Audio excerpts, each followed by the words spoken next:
Sociologia Política, doutora em Educação. Ela é coordenadora do Grupo de Estudos e Pesquisa, Descolonização, Educação e Processos Subjetivos, também docente do nosso curso e também no programa de pós-graduação em Educação da Unesc. A gente tem também hoje a Janaína Damasio Vitório, que é graduada em Psicologia, especializada em Psicologia da Educação, na ESUCRE, mestre em Desenvolvimento Socioeconômico, coordenadora da Secretaria de Diversidades e Políticas de Ações Afirmativas, membro do NEAB, membro do Grupo de Pesquisa em Direitos Humanos, Relações Raciais e Femininos, membro também do CODEC de Criciúma. Então, vou passar a fala para vocês, primeiro para a professora Janine, meu Deus, Janine, Janaína, Jaine vai me confundir um monte ainda hoje, mas Janine, está contigo. Então, bom dia, né? Bom dia muito carinhoso, muito especial, viu? Para todos vocês que estão aqui nessa sala. Posso ver alguns rostos, né? Outros a gente vê por aí o nome. Muito bom estar aqui. Agradeço muito o convite, viu? Assim, é uma honra estar aqui, porque a jornada de psicologia, ela vem se afirmando cada ano mais, né? É incrível o que vocês conseguem fazer, sabe? Na jornada, a jornada para mim é um momento esperado no curso, né? É um momento que eu sei que é um momento rico de reflexões, de vivências, que a gente não consegue ter na sala de aula. Então, a jornada, ela abre possibilidades que muito além, que daí a gente coloca na sala de aula, né? E parabéns para vocês, essa jornada está muito bem organizada, inclusive no tempo. Eu vou falar um pouco do tempo agora aqui. Vocês até previram meia hora de descanso, né? Isso nem todos os eventos fazem, né? E parabéns mesmo, e muito obrigada pelo convite, né? Por estar aqui com a Janaína. A gente já, em alguns outros espaços também, a gente se encontra, né? E muito bom, viu, Janaína e Jaine, né? Estar de novo com a Jaine nessa jornada. Muito obrigada, pessoal.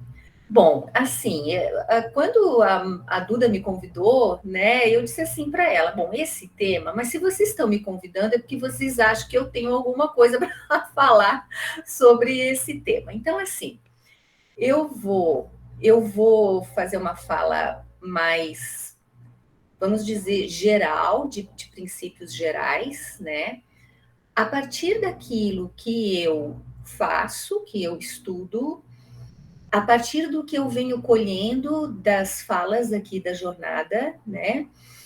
E coloco depois, é uma perspectiva possível, né? E aí depois a Janaína sei que vai aprofundar nas políticas, e aí depois nós vamos colocar aí para o nosso diálogo, tá? É apenas uma visão possível, vamos dizer assim, a partir daquilo que vem me interessando ultimamente, que eu acho que é bom a gente refletir. Bom, aparece aí para vocês, né? Deixa eu ver aqui. Ok. Sim, professora. Tudo bem? O tamanho, tá bom? Sim. Tá. Bom, então, pessoal, nossa jornada, né? Também vamos fazer um link com o tema, esse tema tão importante, a psicologia frente às violências, compromisso ético-político, e a nossa fala, políticas de permanência estudantil propostas em saúde e em educação. Então, eu gostaria de falar um pouco o que eu entendo por saúde, o que eu entendo por educação, né? Por violências e por permanência. Então, se a gente for pensar políticas de saúde, eu gosto muito da concepção da Sandra Capone, que ela entende a partir de George Canguilhem. Canguilhem foi o orientador do Michel Foucault, quando ele escreveu a sua tese de doutorado, que virou o livro A História da Loucura, né? E a Capone, a partir do Canguilhem, ela entende que a saúde ela tem que ser entendida como uma abertura ao risco, abertura aos infinitos riscos que a vida tem. Então, o Canguilhem ele vai dizer que o nosso organismo ele é feito de excessos. Então, é como se o meu rim ele tivesse um excesso de rim, o meu fígado tivesse um excesso de fígado, né? E que é normal a gente abusar dos excessos. Quer dizer, não vai haver uma culpabilização, né? Porque eu abusei.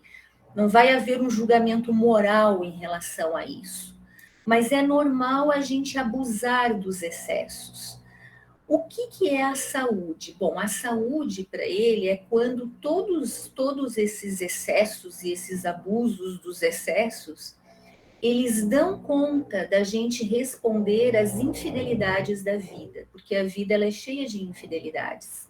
Ela não é homogênea, ela não é normal, ela não é previsível. A doença, ela se instala quando, a partir de todo esse meu conjunto orgânico, psíquico, né, eu não consigo mais responder às infidelidades da vida. Né? Então eu fico parada, quer dizer, a doença como uma paralisação. E isso nos aponta para que a própria vida biológica ela é irregular e imprevisível. Então isso para mim me aponta como se eu quero estabelecer políticas de saúde, preciso entender a vida e a saúde em movimento. Né? E não o indivíduo apenas, mas o indivíduo frente às infidelidades da vida. E as infidelidades da vida é o normal, né? Por exemplo, a pandemia é uma grande infidelidade da nossa vida, não é? Da vida de todos. Como nós estamos respondendo? Ela não sou eu sozinha, sou eu em contexto e num contexto de pandemia. Se eu for pensando agora em educação, né?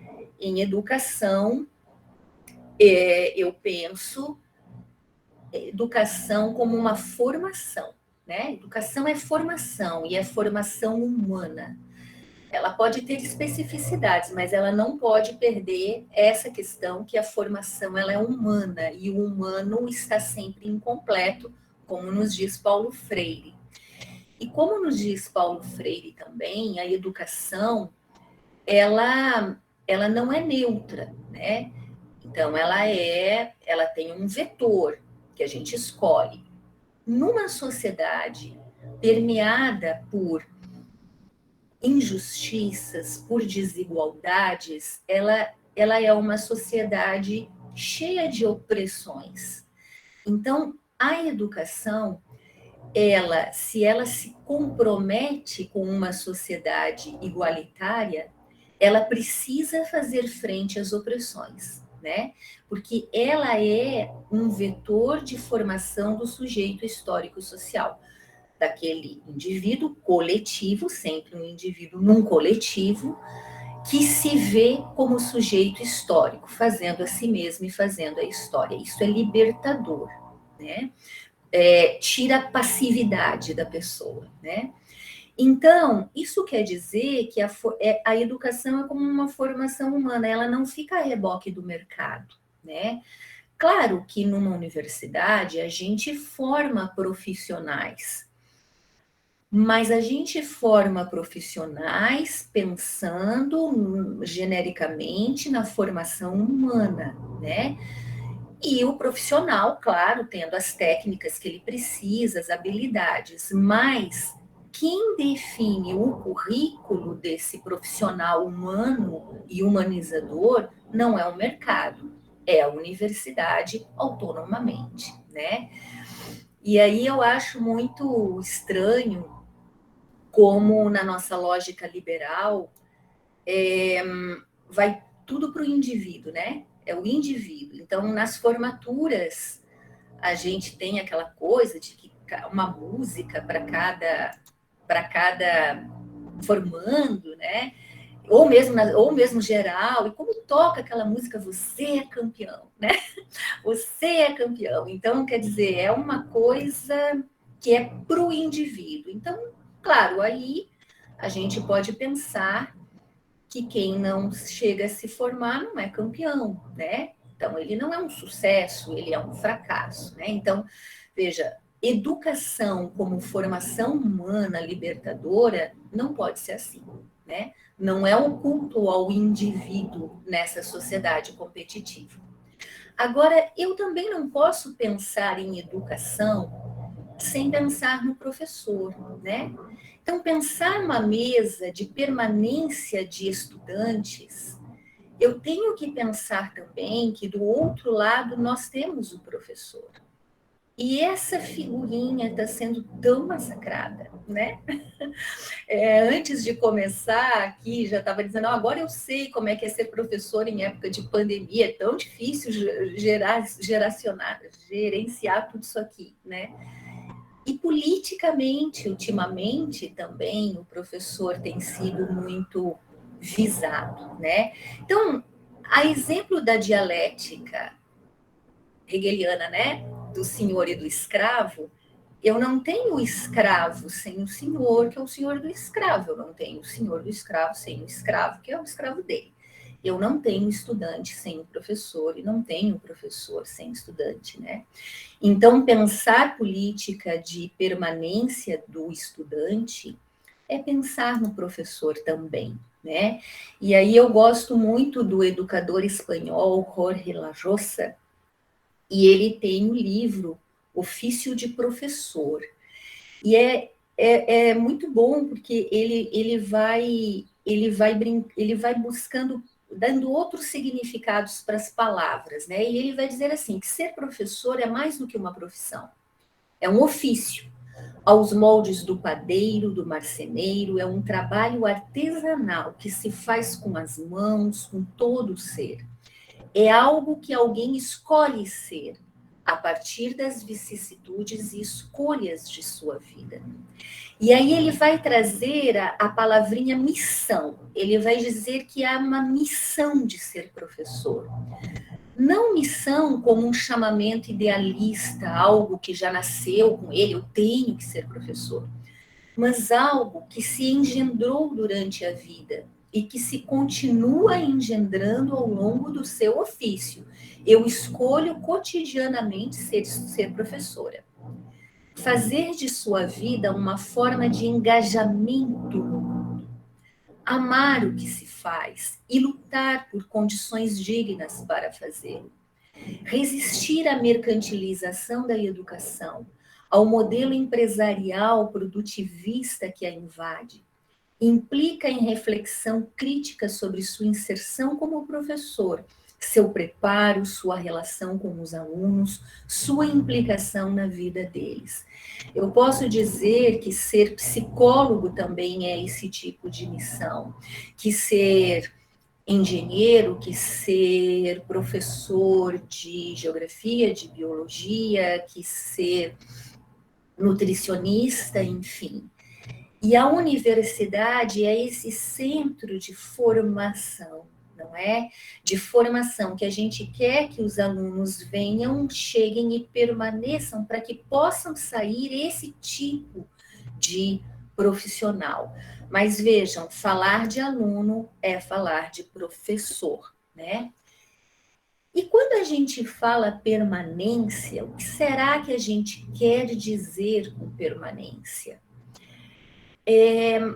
Paulo Freire, na Pedagogia do Oprimido, ele vai usar o termo duração. Se eu não me engano, ele tira de Bergson, me parece, que é dele que ele vai tirar esse termo. E ele vai dizer assim, para a gente entender a vida e uma etapa da vida, qualquer que seja, a gente pode usar o termo duração, quanto ele dura. Mas essa duração, dialeticamente, ela é feita por permanência e mudança. Então, a gente também não pode pensar a permanência se a gente não pensar que essa permanência, ela constantemente vai sofrendo mudanças, né? E ela vai tendo mudanças, não é uma linha homogênea, é permanência e mudança. E eu acho que permanência implica em desejo, né?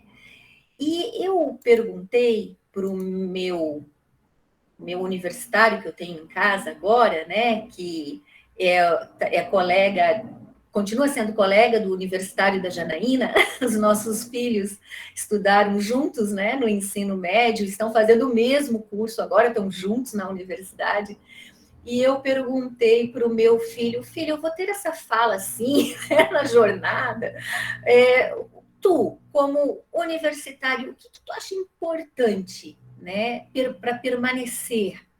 E aí ele disse assim, mãe, eu estou muito no início ainda, eu não sei muito bem, eu acho que ele é um pouco meu filho. E aí ele disse assim, mas tem uma coisa, mãe, a gente tem que se sentir bem recebido, né? Então, veja, bem recebido. Eu pensei, puxa, que fantástico, é isso mesmo, a gente tem que se sentir bem recebido, né? E aí a gente pode pensar, o que é ser bem recebido numa universidade, né? Quais são? Eu acho que a nossa universidade, ela se empenha bastante em receber muito bem os estudantes, né? Talvez a gente possa pensar nisso. O que é ser bem recebido nas instâncias maiores, né? Na sala de aula, o que é ser bem recebido, né? Em todos os espaços da universidade, né? E para mim, permanência gera essas perguntas. Onde eu quero permanecer? Eu quero permanecer aqui? E se quero, de que modo eu quero permanecer? E aí a gente tem que ir para o tema desse evento, né? Que são as violências. E aí eu me pergunto, quais as grandes e as pequenas violências do nosso cotidiano?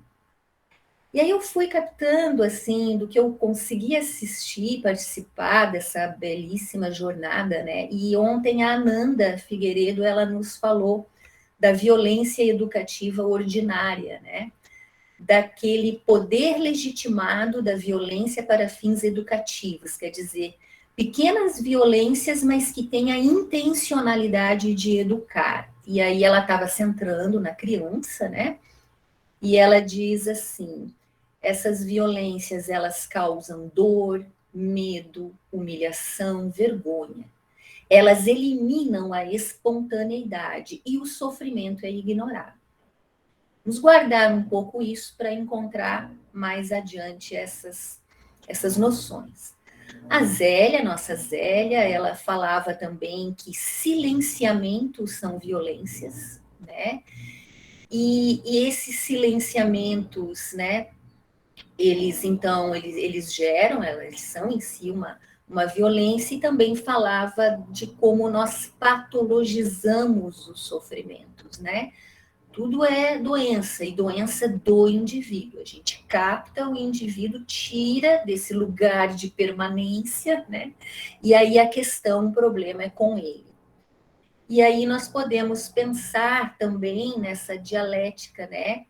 De individualização, subjetivação, quer dizer, se eu tenho que pensar o indivíduo no seu meio, onde ele tem que permanecer, onde ele quer permanecer, então o problema não é individual dele. Mas eu também não posso tirar a subjetividade dele, eu não posso dessubjetivá-lo, né? Quer dizer, a questão não é dele, a questão é ele no meio. Então, tem a subjetividade dele e tem todo o contexto que não é só dele. Porque se eu fixo apenas nele e ainda por cima o patologizo, eu tiro a subjetividade dele, né? Mas eu também pinço ele e acho que o problema está nele. E não é ele no seu meio. E aí, eu vou puxar aqui, eu vou tirar de uma matéria que eu até divulguei nas minhas turmas, né, de alunos, uma matéria do advogado Lucas de Melo Prado, que se chama Tiranos de Nós Mesmos. a servidão voluntária na era da sociedade do desempenho. Que o meu foco aqui vai ser pensar as violências que nós mesmos nos infligimos, né? Esse é o meu foco. As violências do nosso cotidiano, do nosso contexto, que nós somos sequestrados, que a educação é sequestrada, que a universidade é sequestrada, que nós individualmente somos, e que é uma violência que a gente também não se dá conta, ou não quer se dar conta, né? Então, nessa pequena matéria de um site, esse advogado, ele compara duas obras, né? A conhecida obra do Byung-Chul Han, Sociedade do Cansaço, em que ele vai dizer que a nossa sociedade, ela migrou, ela não é mais uma sociedade disciplinar do Foucault, né? Que ontem o Daniel, né? Daniel, que ele falou, não. O Daniel, né? Ele falava para nós, né? Daniel Martins, ele falava para nós, né? Da sociedade disciplinar, né? O Han, que é ainda, claro, concordo com ele, mas o Han vai dizer assim: a gente também pode pensar que essa sociedade disciplinar, ela se modificou, né? Como se ela tivesse modificado, e é a sociedade do desempenho. Então, ele vai dizer assim: nós, sujeitos de desempenho, aqueles campeões, né? Somos constante e sistematicamente pressionados a aperfeiçoar nossa performance e aumentar nossa produção. É o poder fazer, ele dá o trocadilho do poder saber, do Foucault, né? Poder fazer tudo. É uma violência imanente ao sistema. O resultado é uma sociedade que gera fracassados e depressivos, não são campeões, né? A quem só resta recorrer a medicamentos para continuar produzindo mais eficientemente. E aí ele vai trazer a Eliane Brum, que vai dizer: é uma sociedade de exaustos e correndo e dopados. Nós somos empresários de nós mesmos. E a obra que ele também vai trazer para essa análise dele é a obra do século XVI, do Etienne de la Boétie, que se chama Discurso da Servidão Voluntária, né? Então, o Etienne, muito jovem, antes de 18 anos, ele na sociedade europeia de monarquias absolutas, né? Ele vai pensar assim: o que faz um tirano só poder comandar muitas pessoas? O que acontece que ele consegue fazer isso, né? E aí ele vai dizer que, na verdade, tem todo um jogo, toda uma trama, mas, na verdade, existe uma voluntariedade de servir a esse tirano, é uma servidão voluntária, né? E aí esse Prado, ele vai dizer que hoje o tirano da sociedade do desempenho só ganha um rosto quando nos olhamos no espelho. Como então matar a tirania da sociedade do desempenho quando o tirano somos nós mesmos, né? Quer dizer, a servidão voluntária é essa exaustão. E aí ele vai dizer: sobrecarregados de informações e afazeres, realizamos as múltiplas tarefas que nos cabem, liquidando nossos impulsos criativos. A sociedade do desempenho, que tanto cobra empreendedorismo, mata a criatividade do sujeito que corre.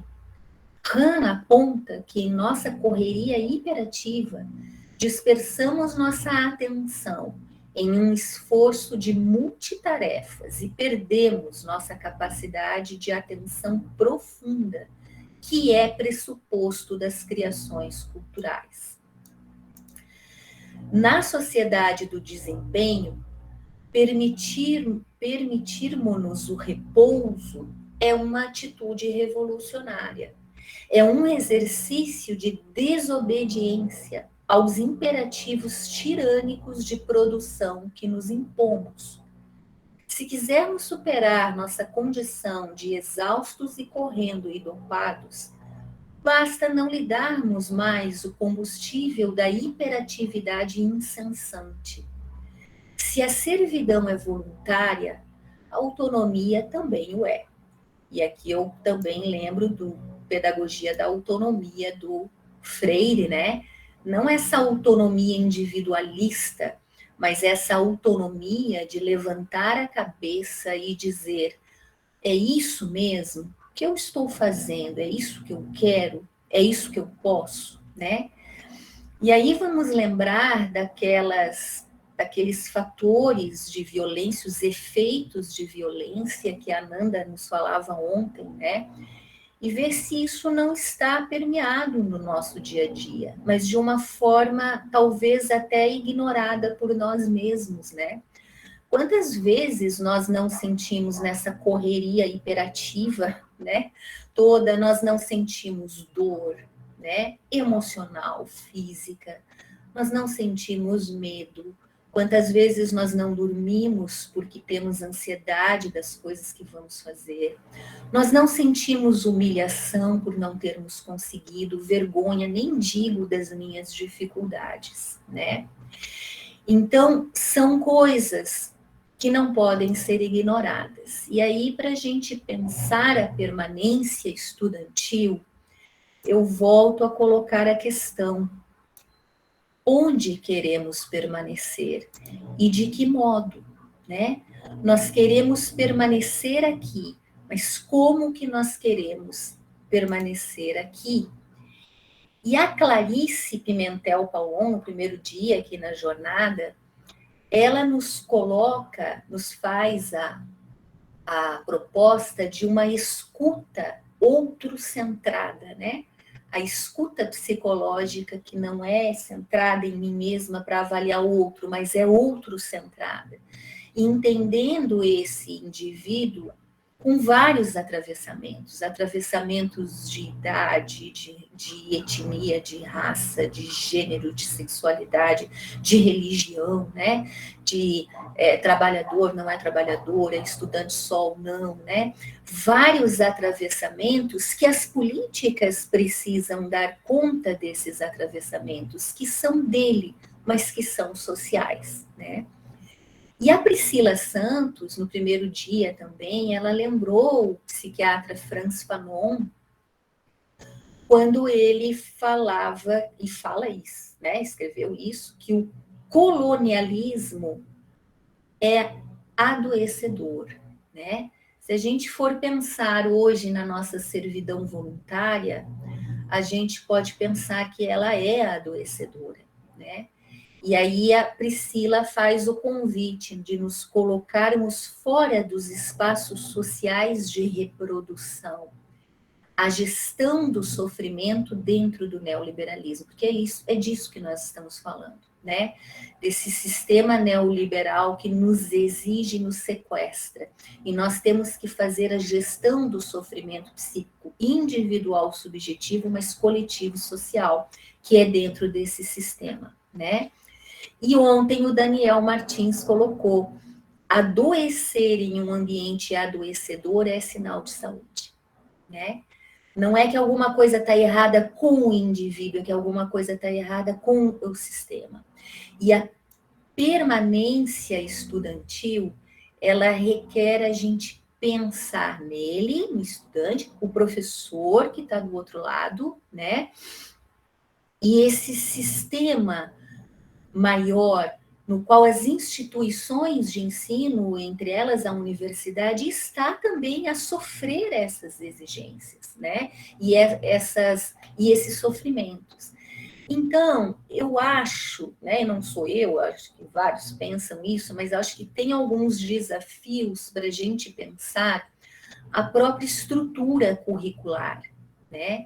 A nossa matriz é uma matriz disciplinar, como disse o Daniel ontem, uma matriz disciplinar vem do Foucault mesmo, né? É aquela disciplina entendida como né? O que pertence? Pertence à psicologia? Eu acho tão engraçado quando ele colocou, não, pertence? Não, tal não pertence. Ah, neurônio pertence, então vem para a psicologia. Achei fantástico a forma como ele foi explicando, né? Então, pertence. Então, o que pertence à história da psicologia? Isso pertence? Não, isso está fora. Então, isso pertence. O que pertence à psicopatologia? Não, isso não pertence. Isso pertence. Isso é estrutura curricular, né? E que também é uma forma de grande controle, né? De grande controle. Isso aqui eu controlo, né? Isso aqui o outro não se mete, eu controlo. Será que é assim que tem que ser uma matriz curricular? Isso não é, pessoal, aqui, tá? Eu estou dizendo que esse é o sistema geral do MEC, né? De todo um geral aí do sistema brasileiro. Mas que a gente precisa pensar nisso, essa matriz disciplinar. Quantas disciplinas vocês fazem num semestre, né? Um excesso de disciplinas, um excesso de avaliações. Aqui eu quero abrir um parênteses. Eu sei que essas 3 avaliações, institucionalmente, elas foram pensadas para dar possibilidade para o estudante. É por isso que tem 3 avaliações, tá? O estudante não conseguiu se dar bem, né? Numa, então tem outra. É para abrir possibilidades. Mas, gente, precisamos repensar isso, né? Porque é um excesso para o estudante e para o professor, né? Então, e avaliações, aqui estão dizendo aqui no chat, né? Aulas aos sábados também. A nossa mais nova matriz curricular, justamente, ela se pôs em movimento para evitar as aulas no sábado, exatamente, né? Ficaram ainda um pouco, né? Mas conseguimos tirar essa aula do sábado, porque sábado não é dia de ter aula mesmo, né? Então, avaliações, né? E um excesso de controles. E muitas vezes avaliação, pessoal, não como um momento de ensino-aprendizagem que deve ser, mas como um controle. Chegou ou não chegou? O aluno chegou ao objetivo como se fosse o aluno, não é o aluno. Se o aluno não chegou, nós não chegamos, né? O que tem em nós? Claro que tem ele também, não vou tirar, lógico, é sempre um individual, não vamos tirar a subjetividade. Existe uma subjetividade individual, mas existe uma subjetividade coletiva. O momento de avaliação é um momento de que eu mesma vejo se o meu processo ensino-aprendizagem também. Não é um controle. E, gente, esses infinitos mecanismos de controle que no ensino remoto multiplicaram, né? E infernizaram a vida do professor e de vocês, alunos, né? Então, presença, daí tá, não, mas então não vem na jornada, não, mas daí faz um chat lá, faz um comentário, daí vai o professor lá e vê tudo aquele chat, e faz, né? E qualquer coisinha tem que, não, mas aí não, a gente faz um comentário, mas aí quem é que leu o comentário, né? Quem é que vai lá e quem é que vai... Aí eu penso, vamos levantar a cabeça e perguntar, isso é controle ou é ensino-aprendizagem? Por que eu estou fazendo tudo isso? Qual é o sentido de tudo isso? É ensino-aprendizagem? Tudo bem. Mas se não é, não tem por que fazer. Educação não é controle, né? E aí a gente tem falta de tempo para estudar, porque a gente tem todos os espaços tomados com conteúdo.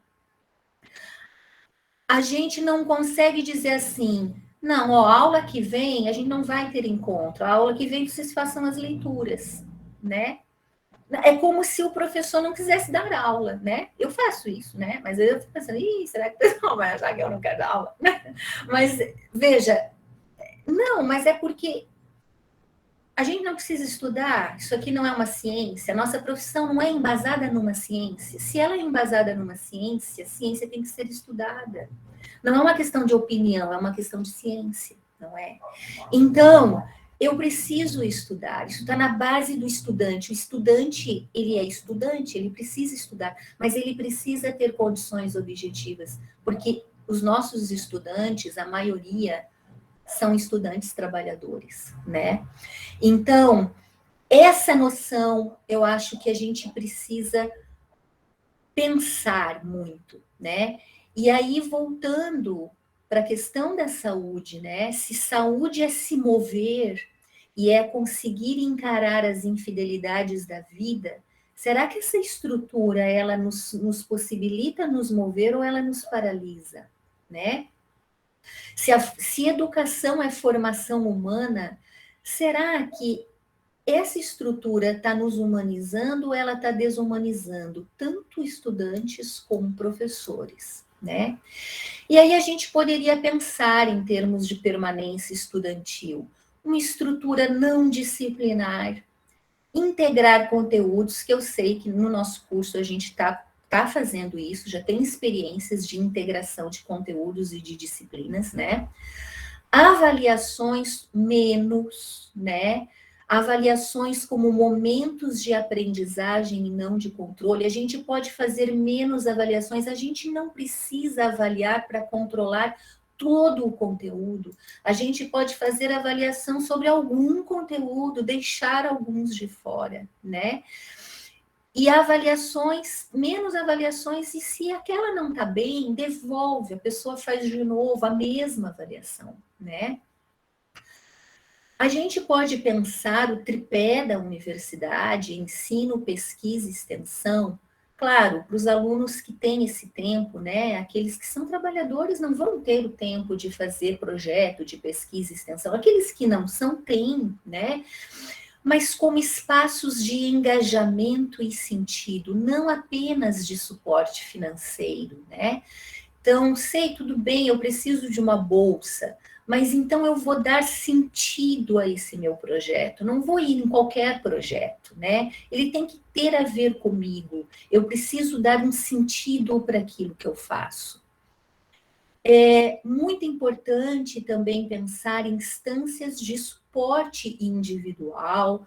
Nós temos aqui o SAMA para as questões de deficiência, nós temos o nosso projeto SER, o nosso programa SER, nós temos vários espaços, que eu acho que a Janaína vai complementar, talvez, né?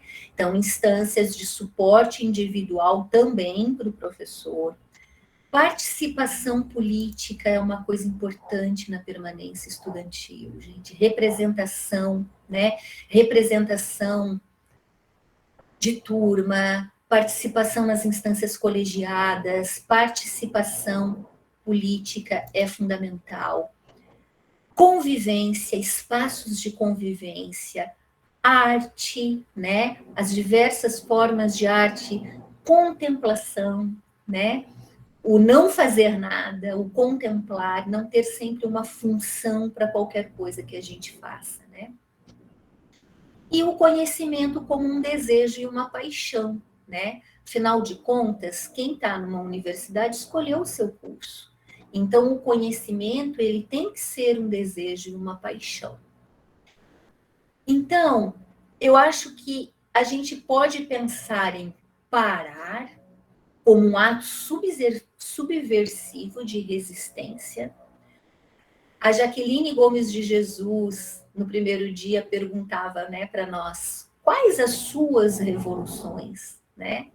Que a Ana Bock, a nossa psicóloga, né, da história da psicologia, ela pergunta também, ela veio aqui uma vez e ela perguntou, qual a realidade que você quer transformar? Porque aí a gente pode pensar onde faz sentido permanecer e de que modo que eu quero permanecer, né? E aí eu fecho colocando essa belíssima ideia, né? De novo do Jorge Larrosa, em um outro livro dele, outro texto, que ele vai falar da experiência, né? A experiência é como aquilo que nos toca, não é o que acontece, é o que me acontece.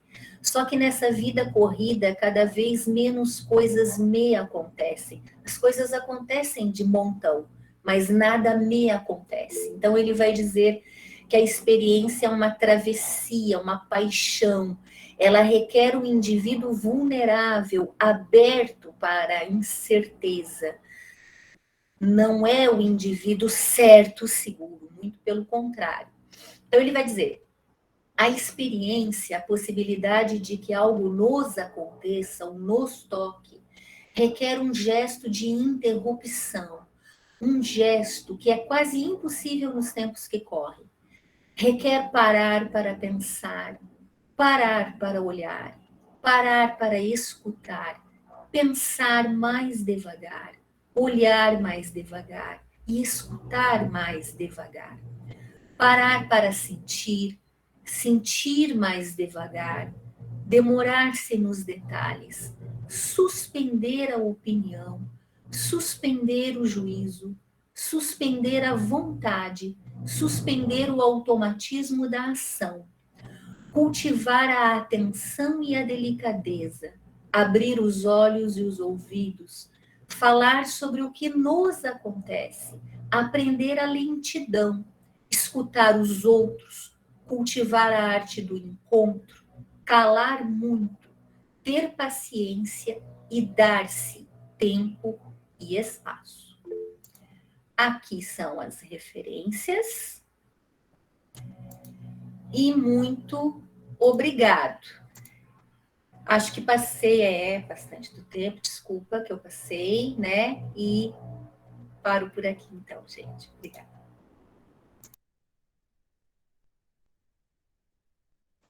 Ótimo, professora. Eu vou pedir só para que tu coloque ali no chat depois a referência que a Milene pediu. E Janaína, contigo.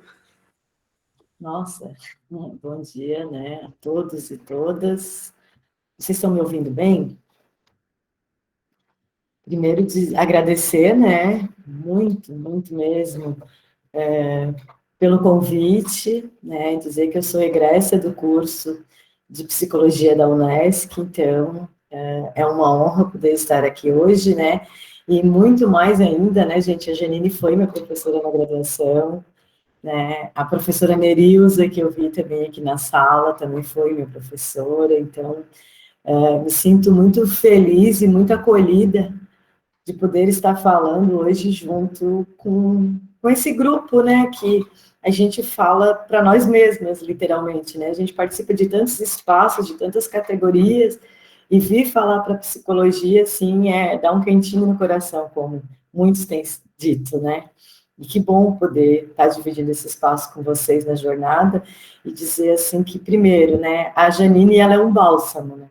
Eu até fico, assim, com medo de falar depois dela, porque ela transmite, assim, tranquilidade. Ela fala... Eu sou bem elétrica, então eu vou tentar me controlar para não assustar vocês, mas daqui a pouco eu vou estar bem acelerada, assim, porque eu não...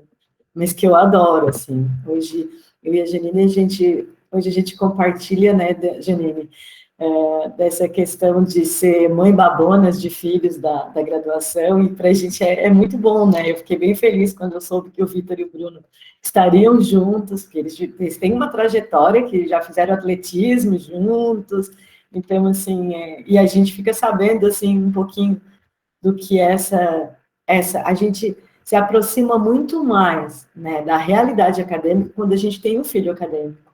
Porque uma situação, tipo, eu estou na universidade há 21 anos, né? Então, já estive como acadêmica, já estive como mestranda, já como, né, colaboradora do técnico administrativo, já passei como professora, hoje estou como gestora na secretaria, mas já tenho uma filha, né, que já fez a graduação, mas que tinha um perfil totalmente diferente, né, porque o meu filho, ele é muito político, então é muito bom, né, ter um acadêmico político, porque eles colocam na gente um óculos que, enquanto colaborador da Unesc, a gente não consegue enxergar. Então, eu acredito que essa experiência tem me aproximado muito mais do verdadeiro sentido da política de permanência, do verdadeiro papel nosso, enquanto colaborador da instituição, porque a gente está vivendo um momento que a nossa gestão traz, né, uma fala de que, para nós colaboradores, a professora Luciane Sereta sempre faz questão de dizer que estar trabalhando na universidade tem que ser o nosso projeto de felicidade. Então, olha o comprometimento dessa gestão de nos querer bem dentro desse espaço, quando ela diz isso, né? A gente tem uma gestão que é para ser dura, burocrática, mas que traz esse discurso de projeto de felicidade. e que já ousou colocar no campus, para receber os acadêmicos, um cartaz que dizia bem-vindos aos melhores anos da sua vida. É outro compromisso. Isso é saúde mental, né? Isso não é só venham buscar seu diploma, a gente ensina bem. Não, a gente quer acolher, a gente quer vocês bem, a gente quer recebê-los, mas a gente quer permanecer com você, né, com vocês aqui. A gente não quer que vocês passem simplesmente pela universidade. E tanto é que a universidade, ela tem várias possibilidades para além da sala de aula, né? E daí tem o tripé, ensino, pesquisa e extensão, e como mesmo, né, a Janine traz na fala dela, muitos dos nossos acadêmicos são trabalhadores e daí não vão ter tempo, né? Porque eu fui uma acadêmica que não fiz pesquisa e extensão, eu era uma colaboradora de 40 horas, e vocês não sabem o quanto isso é frustrante para a gente.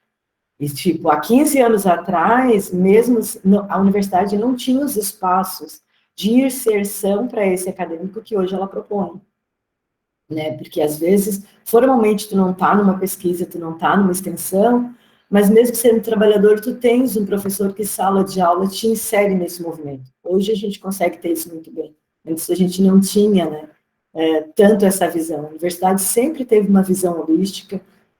Eu entrei em 2000, né? Eu já cheguei na universidade em 2000 e a primeira semana, gente, eu tive uma formação continuada com Pierre Weil de uma semana. Então, assim, nossa, e eu saí do Hospital São José, então eu vinha de uma empresa assim que, né, a gente não tinha um olhar nem, por mais que é um espaço que cuida da saúde, mas os colaboradores não têm esse cuidado, né?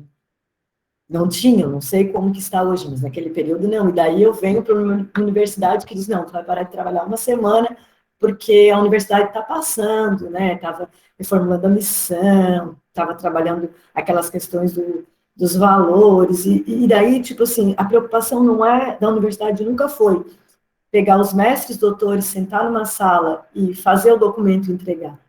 Mas sempre foi uma gestão que inseriu os colaboradores, os professores nos colegiados.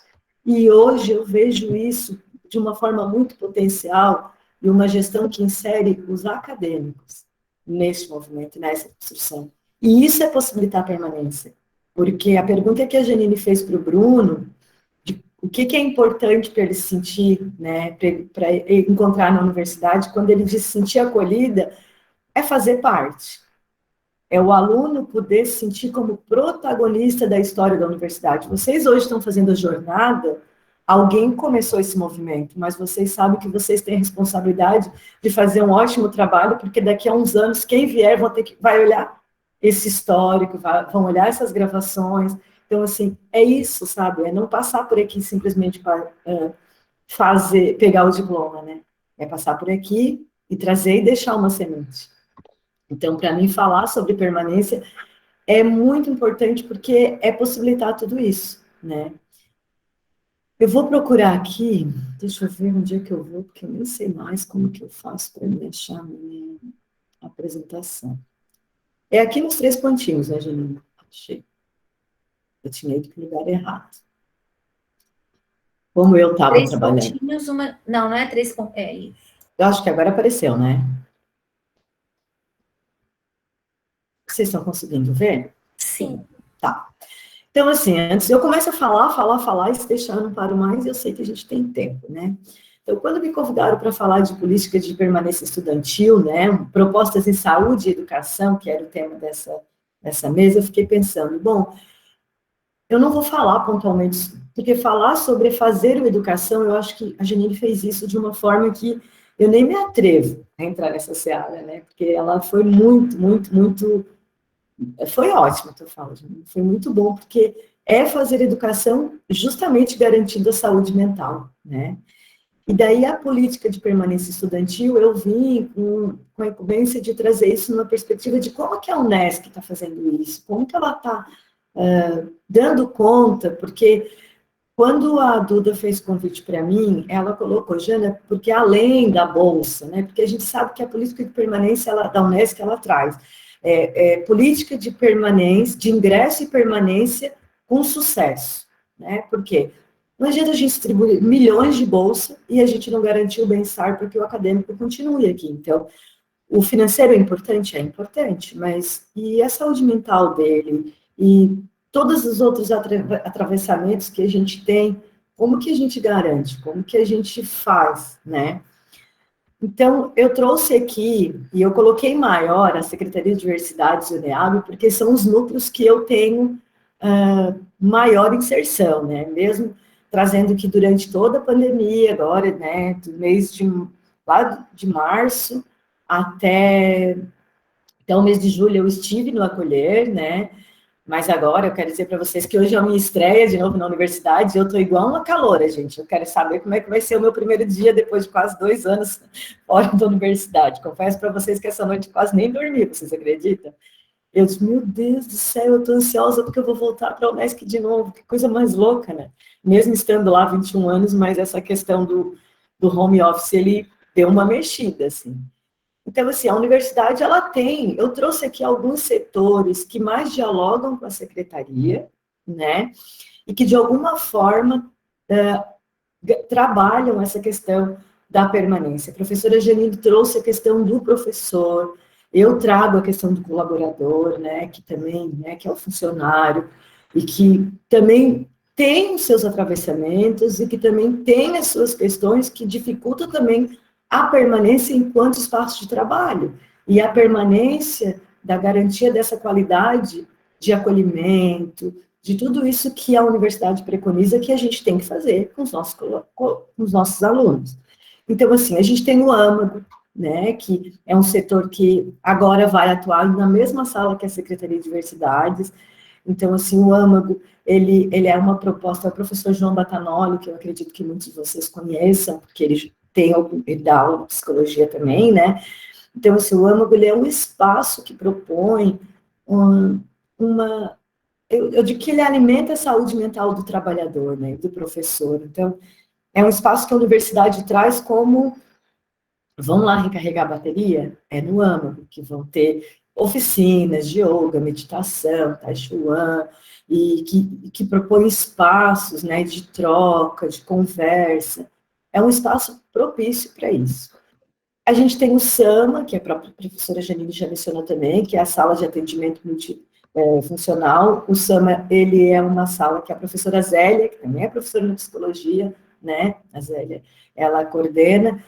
O SAMA, ele é uma sala que presta o atendimento para pessoas com deficiência, né, então, a gente fala das acessibilidades metodológicas, a gente fala das acessibilidade física do campus, das salas de aula, mas também a gente tem as acessibilidades, né, atitudinais, porque, sim, tem alguns cursos que às vezes têm dificuldade de compreender, de conseguir, né, entender alguns tipos de deficiência, então o SAMA, ele dá um suporte muito grande, sem falar que tem os nossos profissionais do Libras e tudo mais. Tem a Comissão de Valores e Meio Ambiente, né, que tem o professor Carlyle, da engenharia ambiental, que é realmente, né, uma comissão que trata dos valores do meio ambiente da universidade, eles têm projetos. Tem a SENTAC, que eu acredito que a maioria de vocês aqui conhecem a SENTAC, né, que é um espaço que agregou a CEPAI, o qual eu também já fiz parte. Então, assim, a SENTAC, eu brinco que é o porto seguro mesmo do estudante, né, porque esse estudante está com dificuldade.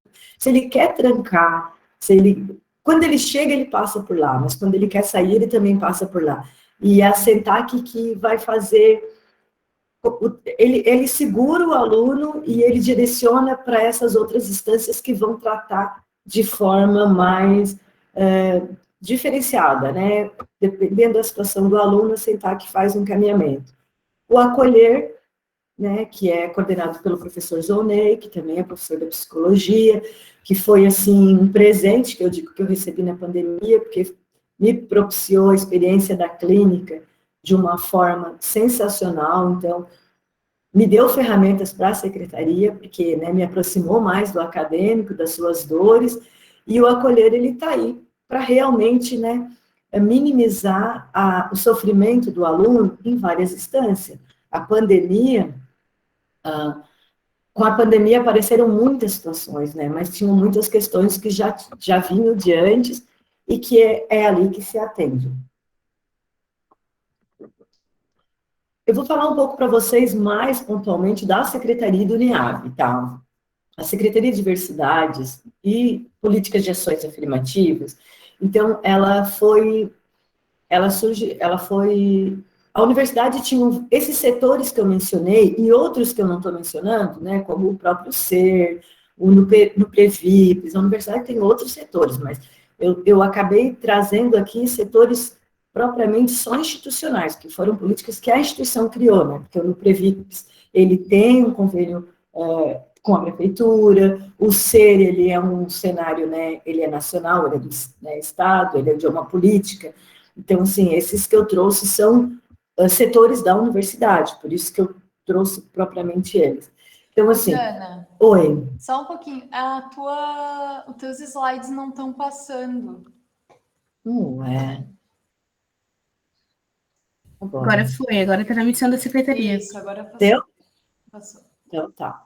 Obrigada, desculpa. Não, obrigada, eu que agradeço, né?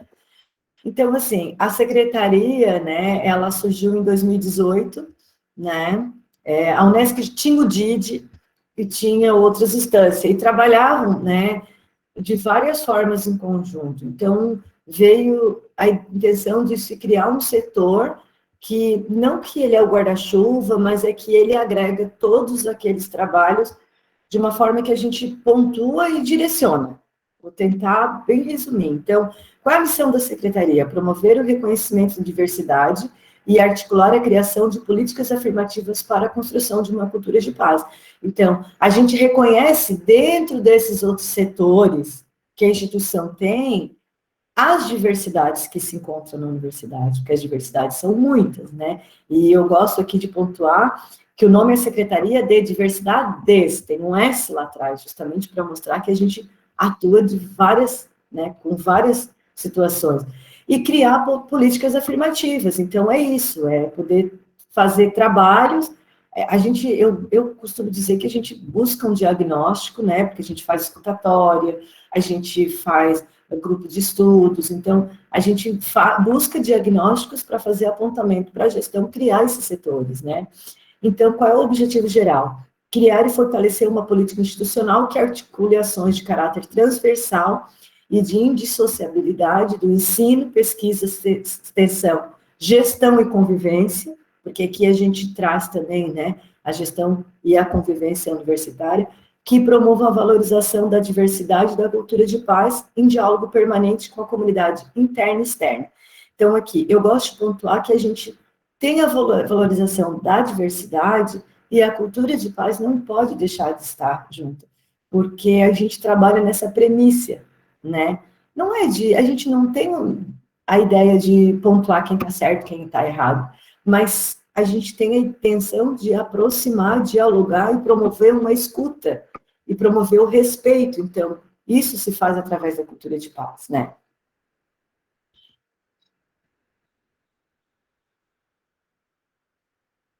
Os objetivos específicos, né? Fomentar a criação de políticas afirmativas, voltada à população historicamente vulneráveis, né? Compreendida nas transversalidades de raça, etnia, deficiência, geração, classe, gênero, diversidade sexual, entre outros em nível institucional, junto aos diversos setores e programas que trabalham com as temáticas de direitos humanos. Então, assim, a gente tem como pano de fundo de cultura de paz, direitos humanos, e a gente brinca que a gente sempre tem medo de pontuar quais são as diversidades, porque sempre surgem mais, né? Então, todas que a gente perceber no campus, que tem aparecido, a gente insere nesse, né, não é um movimento estanque, ele pode ser crescente.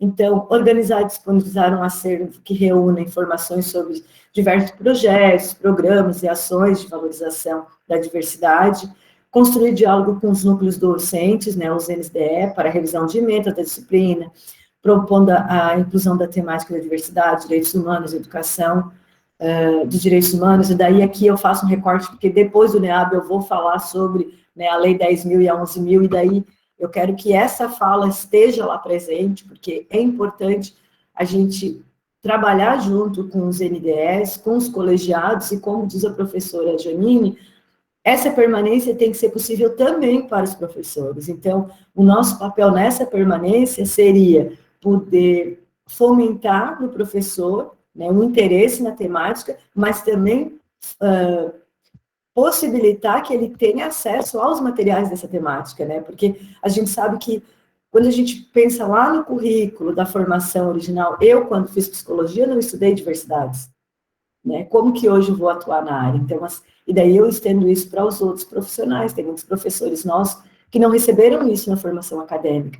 E a gente tem na universidade, né, os encontros que são promovidos pelos professores na formação continuada, mas mesmo assim nem todos acessam. Então, a secretaria, o NEAB, ele vem também com essa proposta, né, de formação. Fomentar a criação de políticas afirmativas voltadas para a população. Deixa eu ver, eu acho que eu tenho aqui. Agora eu passei. E daí, assim, eu tentei resumir muito, porque tem a questão do tempo. Então, o NEAB, né? O que é o NEAB? É o Núcleo de Estudos Afro-Brasileiros e Indígenas. Então, é um espaço proposto para promover a interação entre os cursos, seus professores, funcionários e acadêmicos, bem como demais setores e seus colaboradores em todos os níveis de ensino e da sociedade. Com isso, busca incentivar políticas e práticas contra a discriminação de diversas ordens, na busca da promoção da justiça social para a equidade racial e de gênero em suas intersecções. O NEAB hoje, né, ele é coordenado pela professora Normélia. A gente tem, né, um grupo no NEAB formado por professores das mais diversas áreas, então nós temos professor de Direito, professor das licenciaturas, professores da Engenharia, que fazem parte do núcleo, tem professores colegiais também, e a gente tem hoje no NEAB acadêmicos também de diversas áreas que estão ali dentro do espaço, justamente porque não tem como a gente pensar em promover a interação entre curso, professores, funcionário e acadêmico sem ter eles dentro do próprio núcleo, né? Então, ele hoje está alocado lá na sala 23 do bloco administrativo e também convido vocês a conhecê-lo. Então, o objetivo geral do NEAB é estabelecer um centro de referência na Unesp que articule e promova atividades de ensino, pesquisa e extensão relacionado ao campo dos estudos afro-brasileiros e indígenas. Daí é que cabe ressaltar que a gente tem convênios com a Universidade de Caxias do Sul, a gente tem convênio com rádio, a gente tem os professores que estão atuando justamente tanto na busca de informações, né, dessas duas etnias, quanto no atendimento também, né? A gente tem um aluno, né, que entrou no mestrado agora, que é dos povos originários indígenas, e que ele vem com uma política, né, de ação afirmativa, porque é o primeiro aluno de pós-graduação com bolsa 100%, né, justamente pelo recorte da sua etnia, e que é uma proposta do NEAB e da Secretaria, que a gente faça uma promoção dessas ações afirmativas para os cursos de graduações e outros cursos também. Então, a gente está em estudo, a gente está buscando, porque a gente não pode esquecer que a universidade ela é comunitária, mas ela é privada, né? Então, a gente, para poder ofertar essas possibilidades, a gente também tem que saber de onde que vem esse recurso, sem onerar os alunos que são pagantes da instituição, né? Isso é muito importante. Então, os objetivos específicos: promover intercâmbio de informações com outros núcleos e demais instituições afins. Então, a gente precisa dizer que os NEABs, eles existem em todo o país, né? A gente tem, eu acho que no consórcio NEAB, uma média de, na BPN deve ter uma média de 70, 80 NEABs, então é um movimento muito grande, é um movimento nacional, né? O NEAB, ele está afiliado à BPN, que é a Associação Brasileira de Pesquisadores Negros, né? Constituir um fórum de articulação e discussão de ações dentro e fora da universidade, das temáticas de seu interesse. Então, o NEAB, ele tem uma inserção muito forte nos movimentos sociais e dialoga muito com os movimentos também. A gente tem uma cadeira no qual eu represento a universidade, eu, a professora Normélia, que é no Conselho de Promoção de Igualdade Racial. Então, lá a gente consegue fazer essa articulação, né, muito presencialmente. Contribuir para a efetiva implementação da educação das relações étnicos-raciais na universidade, então, né, trabalhar a lei. Contribuir para a formação docente, no intuito de sensibilizar pela diversidade, então, como eu já falei, que a Secretaria também faz, né, a participação nas formações continuadas, nos NDEs. A formação docente para a gente é muito importante, porque se a gente quer que os acadêmicos recebam a informação do NEAB, a gente tem que instrumentalizar os professores, né? Porque senão nós não temos como alcançar todos os acadêmicos. Estimular os docentes em relação à pesquisa, ensino e extensão das temáticas abrigadas pelo NEAB, então a gente sempre convida, né, para trabalhar nos TCCs, nas teses, nas dissertações, temas, né, e a gente tem contatos com muitos pesquisadores de fora da universidade para poder auxiliar, então, nessa discussão, e estabelecer atividades em relação à pesquisa, ensino e extensão em todas as unidades acadêmicas. O NEAB também trabalha, e daí eu trago a questão da lei 10.639 de 2013 e a 11.645 de 2008. E que essa lei, por muitos, né, que todas as duas, elas estabelecem a obrigatoriedade do ensino de história e cultura afro-brasileira e africana, bem como a cultura indígena do Brasil. E daí, gente, aqui eu faço uma chamada de que essa obrigatoriedade, ela também se estende para a graduação. E daí, o NEAB, isso é uma ação afirmativa, tá? Porque a gente está falando de permanência, quando a gente ouve muito falar, né, de visibilidade, representatividade, a gente fala sobre empoderamento, a gente fala sobre... Tem várias palavras que estão pipocando, que estão muito ligadas a essa questão da permanência. E quando eu, enquanto professor, vou para a sala de aula e eu falo de várias culturas, e incluo, né, a cultura que nos abriga, eu estou possibilitando essa ação afirmativa, porque eu estou inserindo, aí eu estou trazendo respeito, aí eu estou trazendo valorização, e daí eu faço de novo um recorte, já que eu estou falando com a psicologia, que assim, eu sei de vários professores do curso da psicologia hoje que fazem essa discussão, mas de uma forma muito mais aleatória, né? Não conheço muito, né? Eu acho que a professora Janine que poderia estar falando do currículo da psicologia, já que teve uma reestruturação, se esse currículo trouxe, né, e garante a implementação da lei. Porque a gente não pode ficar contando com professores que são solidários ao tema, que gostam da temática, que buscam e trazem para a sala de aula. Porque não pode ficar como, o professor referenciado, sabe? Como eu estou aqui falando para vocês e já estou pensando em alguns professores da psicologia que, para mim, que eu sei que falam sobre a temática tanto da diversidade quanto da Lei 10.000 e da Lei 11.000, mas que esteja garantido no currículo, porque essa obrigatoriedade também é para o ensino superior, não é só para a escola, para o ensino básico, né? Então, que tenham disciplinas, que tenham... E assim, eu vou fazer aqui outro recorte, que a gente vai sediar agora na Unesp, vocês vão ver, no mês de outubro, o COPENE, né, o COPENE Sul, que é um congresso de pesquisadores negros. O COPENE, ele acontece em todo o país. Então, assim, quando a gente vai para o COPENE, a gente vê alunos de química, de física, de engenharia mecânica, falando sobre a história e a cultura afro-brasileira dentro dos seus trabalhos acadêmicos. E por que a Unesp não consegue fazer isso? Porque a gente ainda não conseguiu curricularizar, né, a Lei 10.639 e a 11.645. Então, isso é uma necessidade, né? Isso é uma política de ação afirmativa. Isso é uma política de permanência. Porque é a gente transversalizar o conteúdo, para o conteúdo, né? Porque a gente trabalha muito bem as ações, mas a gente também tem que implementar isso nos conteúdos. E eu trago aqui, né, para fechar a minha fala, e eu acredito que essa fala tem muito a ver com tudo aquilo que a Janine trouxe, que é da Guacira Louro, que a escola assume o lugar de um dos primeiros espaços formais de socialização de uma pessoa. Então, ela normatiza sentimentos, pensamentos e, principalmente, comportamentos. Ela produz diferença, classifica e ordena os sujeitos, né, através de inúmeros artifícios, da faixa etária, classe social, gênero. E daí, assim, quando eu leio esse parágrafo aqui, essa citação, eu recordo que, assim, é lá na escola, lá na pré-escola, que a gente começa a fazer divisão de gênero, né? Fila de menina, fila de menino, banheiro de menino, banheiro de menino. E é lá que, em casa, a criança que é gorda, ela às vezes não aparece, ela na escola que ela é chamada de gorda. Uma criança negra em casa, dificilmente dentro de casa ela vai receber um apelido por conta que o cabelo dela é diferenciado. É na escola que isso acontece, né? E quando eu vou falar de uma criança que da pinta, né? Que a gente pode estar assim, naturalizando, trazendo para o senso comum, mas uma criança que tem algum trajeto, na escola isso é evidenciado.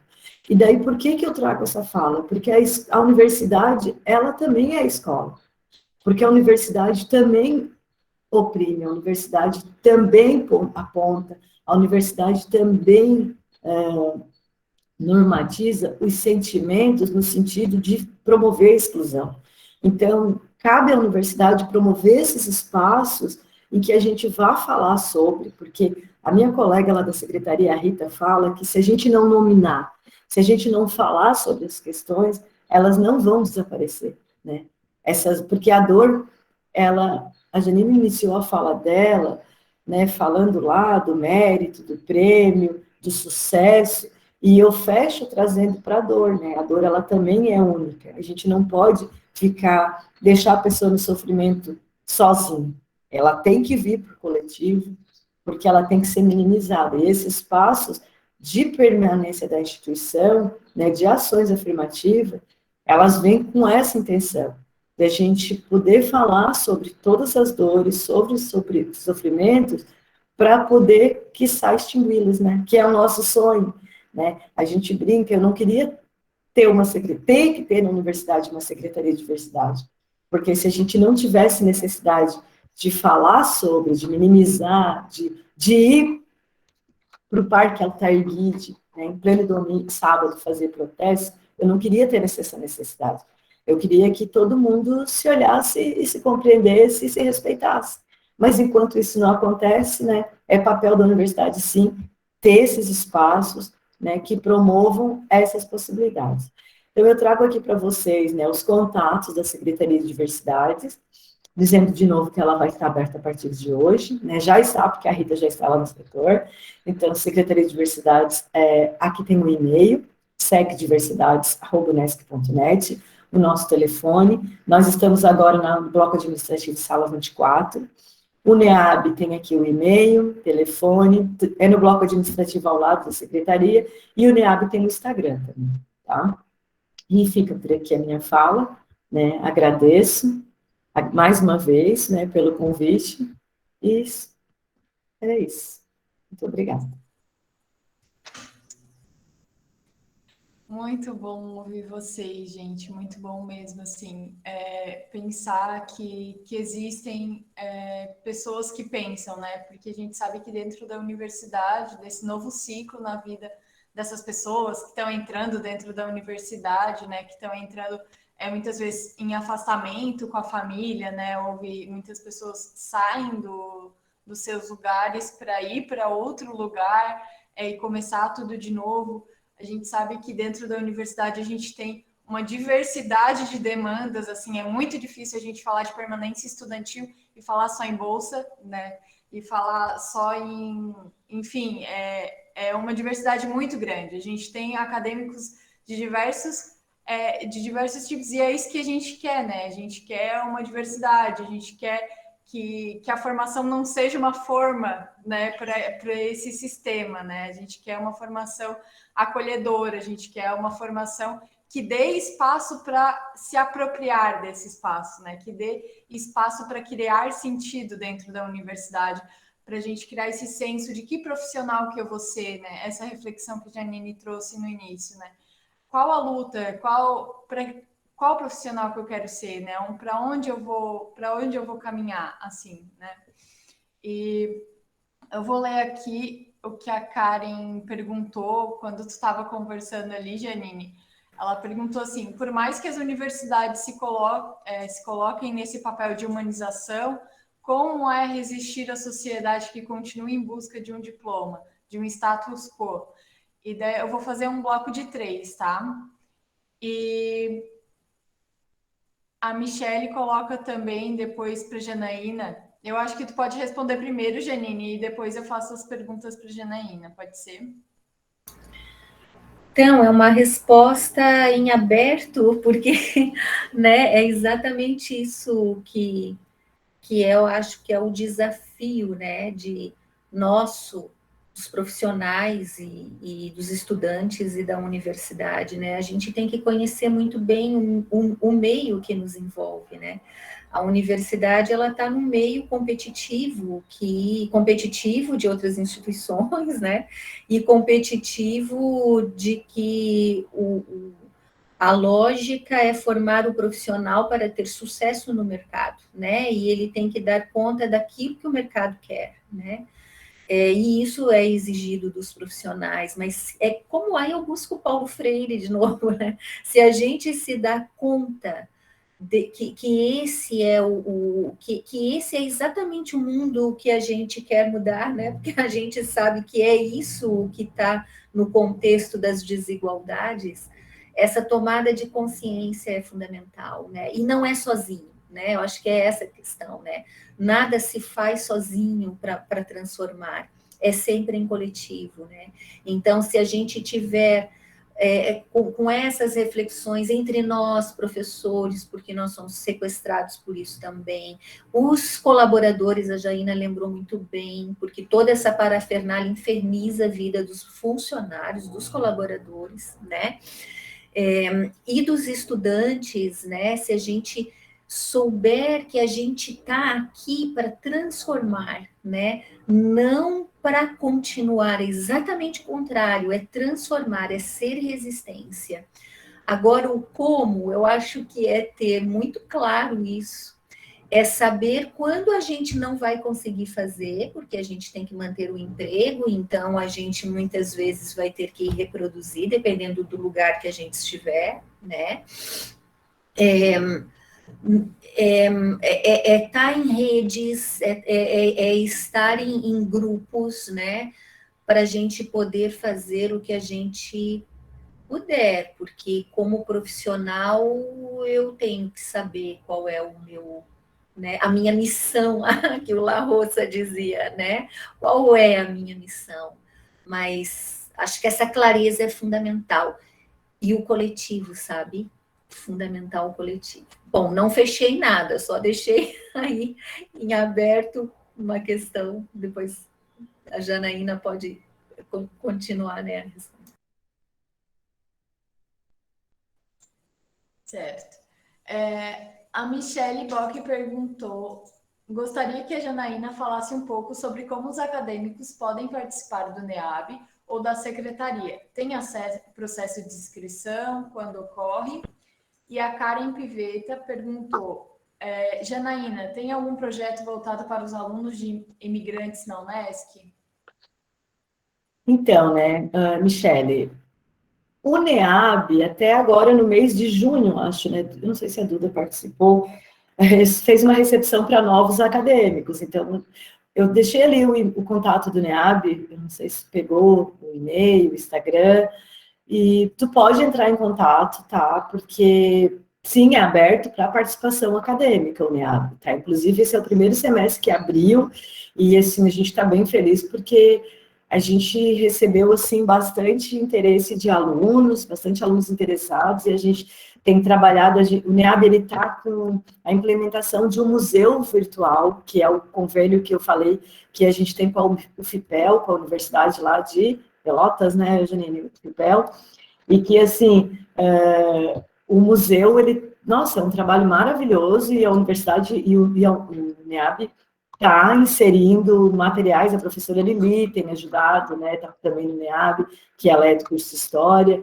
Então, assim, está aberto. A secretaria, eu vou pedir para te continuar a entrar em contato, porque, assim, a gente está voltando hoje, depois de, né, quase 2 anos paradas, então, eu só sei te dizer onde é a minha sala, porque a gente tem, né, um regimento, a gente tem toda uma política, mas eu ainda falo para a Rita que a pandemia, nós vamos ter que mudar a secretaria em vários aspectos, sabe? Tanto na intenção, quanto no formato.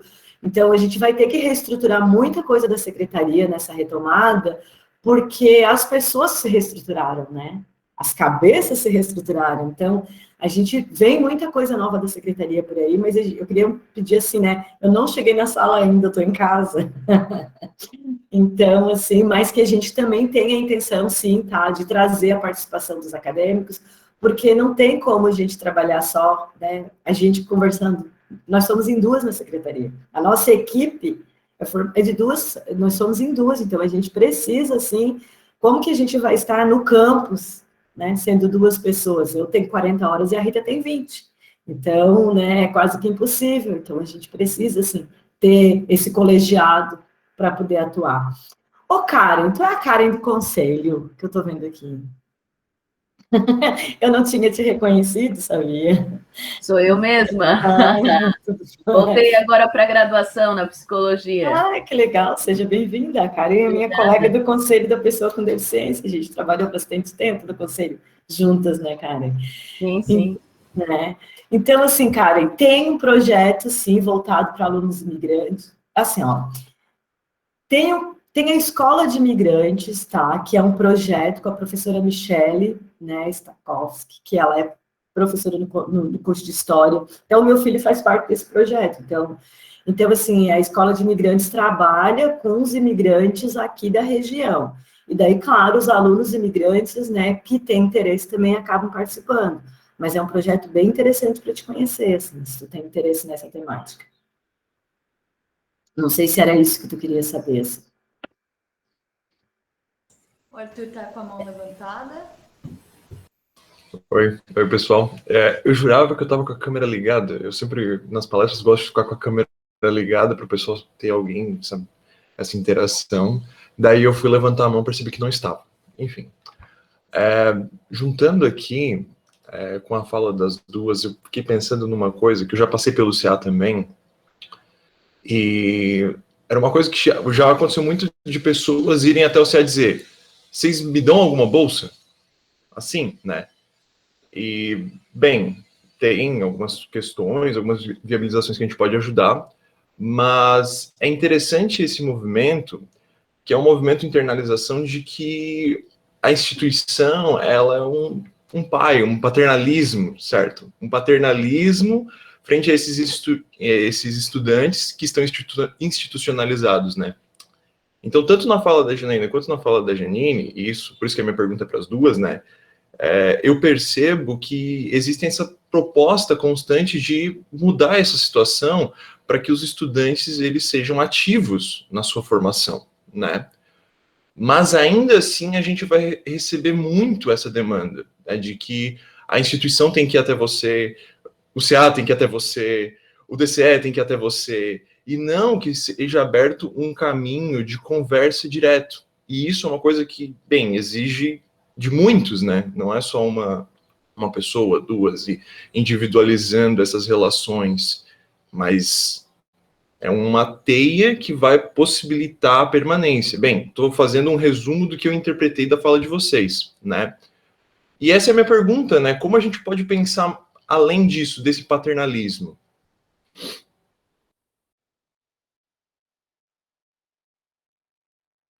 Posso? Eu vou aproveitar a deixa também, né?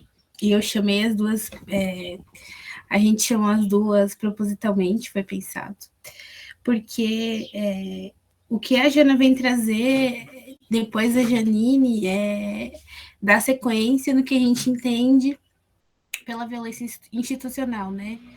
E aí eu queria pedir para que vocês falem um pouco mais, assim, né? Já é algo que eu venho pesquisando há algum tempo, pesquiso a lei há algum tempo, a gente faz a extensão na área, mas para que a gente deixe registrado também, né? Como a gente também reforça as violências dentro da instituição se a gente não pensa grade curricular, se a gente não pensa na postura de professores frente às violências de racismo, sexismo e misoginia, se a gente não está também dando um suporte, e aí não é nem um suporte apenas jurídico ou em saúde mental, né? Para a gente pensar nas redes de coletividade, né? Então, como que a gente pode construir esses meios também para que a permanência estudantil seja pautada pelo cuidado também, né? O cuidado das atitudes e por se repensar nesse espaço que é o espaço hierárquico, como a professora falou, né, a professora Janine. E algo só que me fica é esse excesso, né? E eu acho que o que a gente precisa reafirmar hoje também aqui é isso, né? Que educação não é mercadoria. E aí, quando a professora fala que a gente tira um dia para dar um dia para a gente estudar, eu fico pensando assim, não, quem entende, né, não xinga, mas quem não entende, e aí não é uma responsabilidade individual que eu estou colocando aqui, né, mas é também a postura com que a gente chega dentro da universidade privada, porque esse é o nosso caso, né, e aí é muito discurso de eu estou pagando, eu quero ter aula, né, então como é que a gente vai exceder esse espaço de que a gente está aqui comprando uma formação, né, e não construindo um caminho de profissional.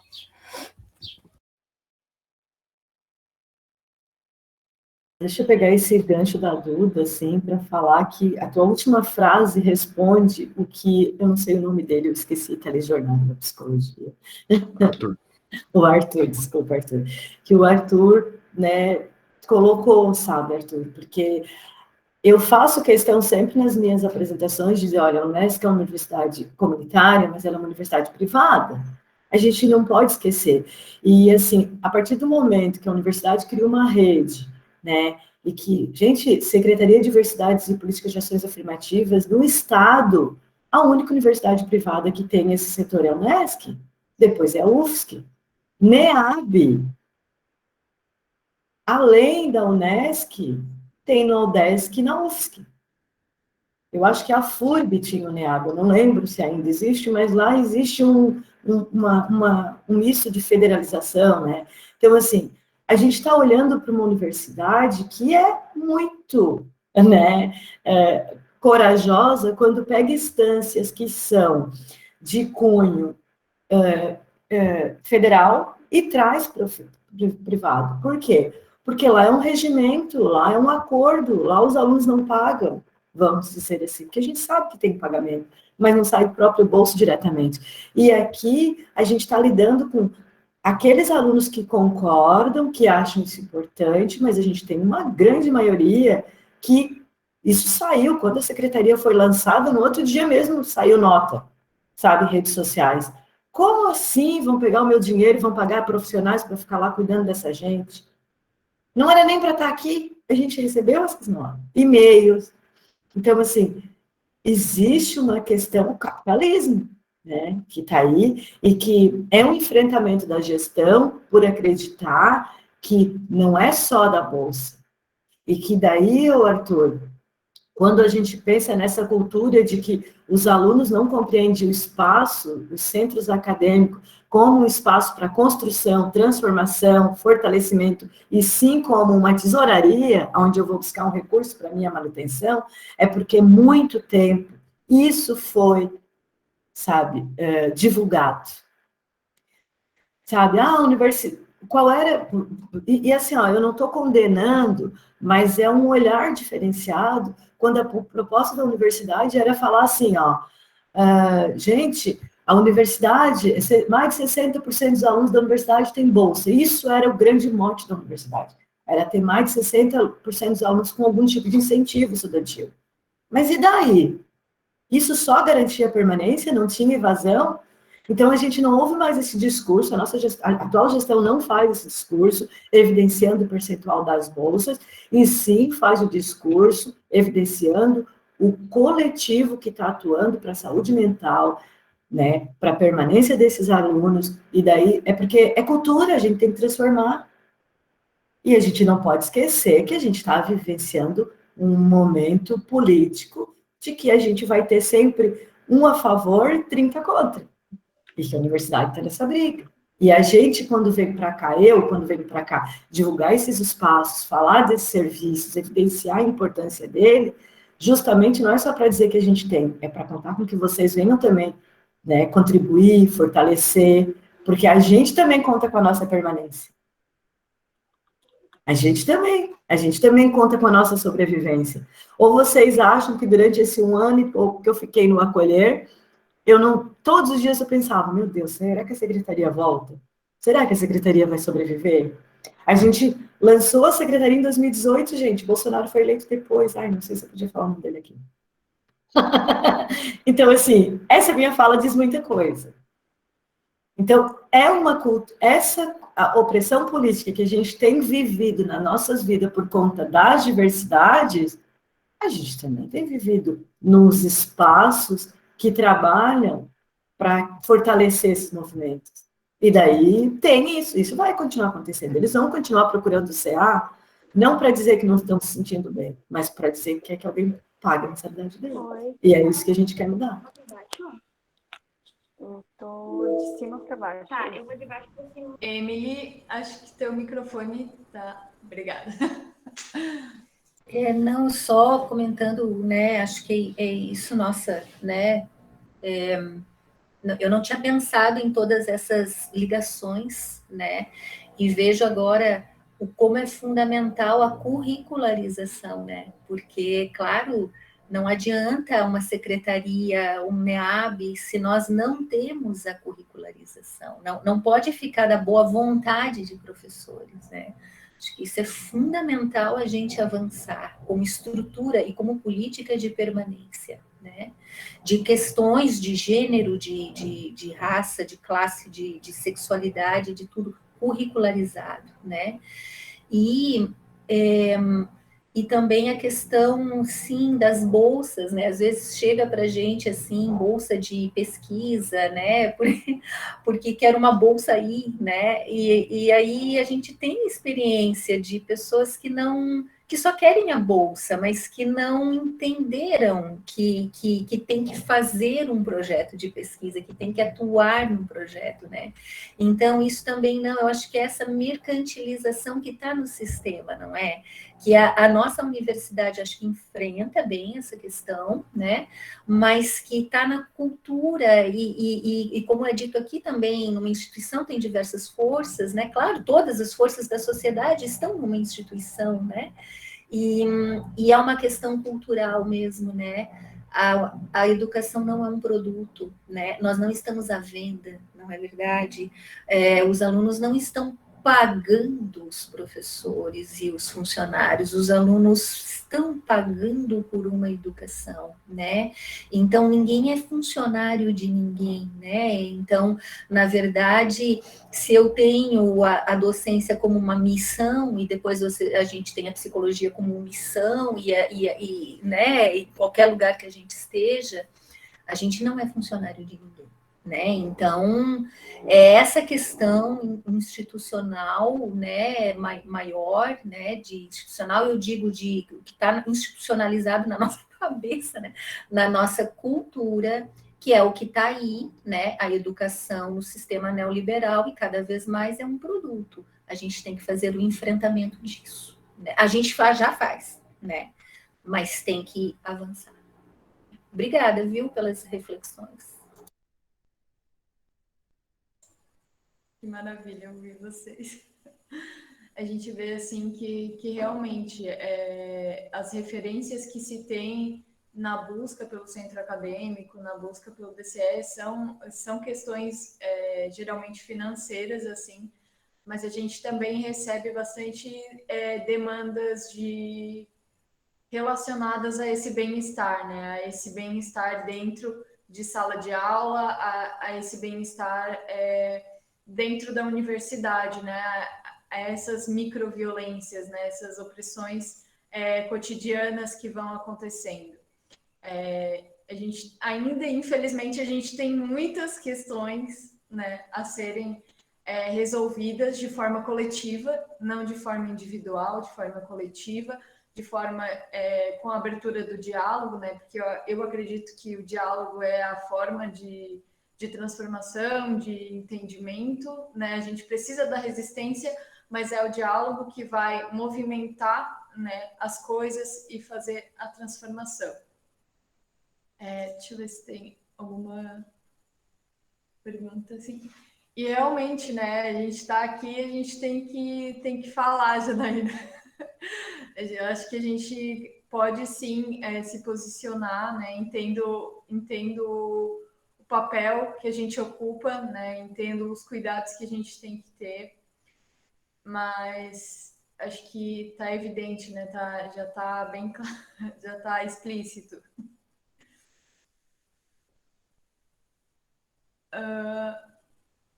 É o controle dos nossos. Eu acho que não era uma Acho que a pergunta. Larissa levantou.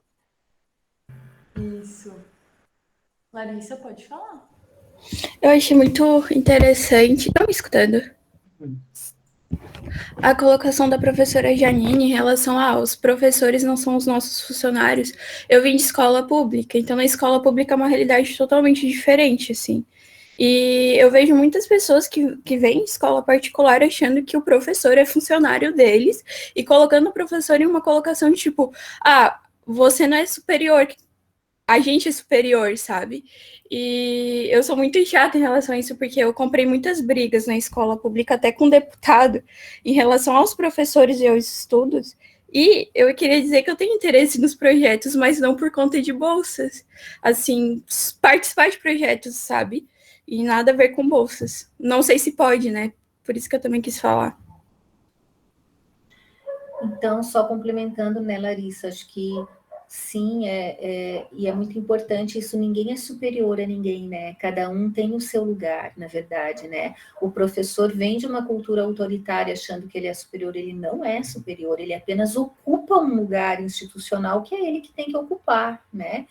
E o aluno não é superior também porque ele está pagando, ele também ocupa um lugar no ensino-aprendizagem, né? Acho que isso é fundamental, essa tua colocação, né? Acho que tudo isso vem de uma lógica, né, de sistema e de individualismo. Muitos vêm de vestibulares, da competitividade. A gente sabe que dentro de sala de aula a gente lida com esse senso de competitividade. Sei que também na formação a gente também tem essa questão da competitividade, a gente tem a questão das abordagens aí que a gente sempre ocorre, né, uma discussão sobre isso, enfim, sobre as áreas de atuação. A gente está dentro disso, mas eu acho que a gente não pode se esquecer que somos um espaço coletivo, né? A gente contribui uns com os outros, a gente constrói uns com os outros, o que é o do nosso desejo, né? Claro, cada um vai se voltar para aquilo que dá mais sentido para si, né? Mas a gente está como um grande coletivo e a gente está pela transformação desse sistema, né? Desse grande sistema mentor que está, né? Que está fazendo tudo. O Marcelo colocou que a academia tem essa cultura da necessidade de estar em um pedestal, não generalizando, claro, realmente. Né? A Karen coloca também que muitas escolas particulares estão focadas nos vestibulares e não na formação humana. E daí eu contribuo com a Karen aqui e falar nessa questão do vestibular e da competitividade e como isso afeta a saúde mental dos nossos estudantes, dos colaboradores, né, de todo mundo que está nesse grande coletivo. Né? E é isso, acho que a gente tem que pensar nesse nosso papel dentro da psicologia frente a esses desafios. Pam? Então, bom dia a todas. Estou aqui quietinha ouvindo, sempre adoro ouvir a professora Janine. Eu tive um problema pessoal, entrei um pouquinho mais tarde, mas depois vou reassistir. Mas só para complementar, no estágio que eu estou fazendo agora, tem uma mãe que eu converso, né, que a gente presta ajuda a ela, com a psicóloga lá, e a filha dela, num momento de tanta pressão, por motivos de vestibular, de motivos de passar dentro da escola, onde tudo se era em torno do vestibular e não do ser humano, né? Ela não suportou a pressão e se suicidou. E isso causou uma polêmica dentro da escola particular, porque justamente ela deixou uma carta falando de que a pressão do vestibular não foi muito para ela. Então, às vezes, é bem isso, né? Eu só queria colaborar com essa parte, porque é uma coisa que eu estou vivendo uma situação assim, de uma pessoa, né, que trouxe isso e veio perfeitamente agora na tua fala, de que as pessoas estão pouco preocupadas, muitas vezes, nas escolas particulares, em formar, em trazer o conhecimento, né, para o ser humano e pensar na saúde mental dele, e preocupados mais com o vestibular ou com algo, ou uma conquista, que muitas vezes para alguns, que às vezes tem até algumas limitações que a gente, né, estuda, como futuros psicólogos, a gente estuda e vê essas limitações, e às vezes a pessoa não sabe que tem e começa a se achar inferior ou não mérito de outros, né? E aí acaba muitas vezes prejudicando de uma forma irreversível, como foi o caso dessa jovem, né? Então eu só quis colaborar isso porque realmente a importância de nós estarmos olhando para o ser humano, para o professor, e o professor para os alunos, de uma forma como aprendizado, como estando ali um para acrescentar no outro, né? E não como funcionário, ou não como cobrador de algo, né? Ou não em busca de uma excelência maior que a dos outros, né? E sim em busca da nossa competência própria, né? Do que nós somos capazes, e o que nós somos capazes é o que é importante para a nossa vida, né? Só quis colaborar com isso porque eu achei que veio muito a calhar com tudo que foi falado aqui, e é uma vivência atual, assim, super atual, então quer dizer que acontece muito nesses tempos, e a gente, quanto futuro psicólogo, e mestres, e professores, enfim, né, sempre a gente tem que estar, às vezes, auxiliando os pais e os colegas quanto a isso. Obrigada, Pão. Acho que a gente vai encerrando. Não sei se a Duda quer fazer uma fala. Sempre quero, né? Estou aproveitando os 4 anos de distanciamento para falar no último semestre e para falar no evento. Eu vou deixar os agradecimentos para o pessoal da jornada, para falar em nome da comissão, mas eu queria ler uma citação da Bell Hooks, e Ensinando a Transgredir, que eu acho que sintetiza um pouco do que a gente está aqui falando sobre educação não ser mercadoria, e sobre a gente formar espaços de aliança, né, para subverter a lógica também da universidade, como a Grada Quilombo fala, é uma lógica colonial de violência. Então eu vou ler aqui rapidinho, porque a gente tem uma mesa daqui a pouco. Mas a Bell Hooks fala que ensinar é um ato teatral. E é esse espaço do nosso trabalho que proporciona espaço para as mudanças, a invenção e as alterações espontâneas que podem atuar como catalisadoras para evidenciar os aspectos únicos de cada turma. Para abraçar o aspecto teatral do ensino, temos que interagir com a plateia, de pensar na questão da reciprocidade. Os professores não são atores no sentido tradicional do termo, pois nosso trabalho não é o espetáculo. Por outro lado, esse trabalho deve ser catalisador que conclame todos os presentes a se engajar cada vez mais, a se tornar partes ativas do aprendizado. E a Bell Hooks, né, leitora e contemporânea de Paulo Freire, não poderia deixar outro legado a não ser esse, né? Que educação é espaço para transformação, mas esse espaço, como a gente vem dizendo desde o primeiro dia de jornada, não é um espaço individual. Então, obrigada. Muito obrigada, Janine e Jana, assim, vocês são companheiros de estudos, assim, fico muito feliz por isso. Deixo os agradecimentos em nome da comissão para outro representante, mas especialmente queria agradecer, assim, né, por trazer reflexão.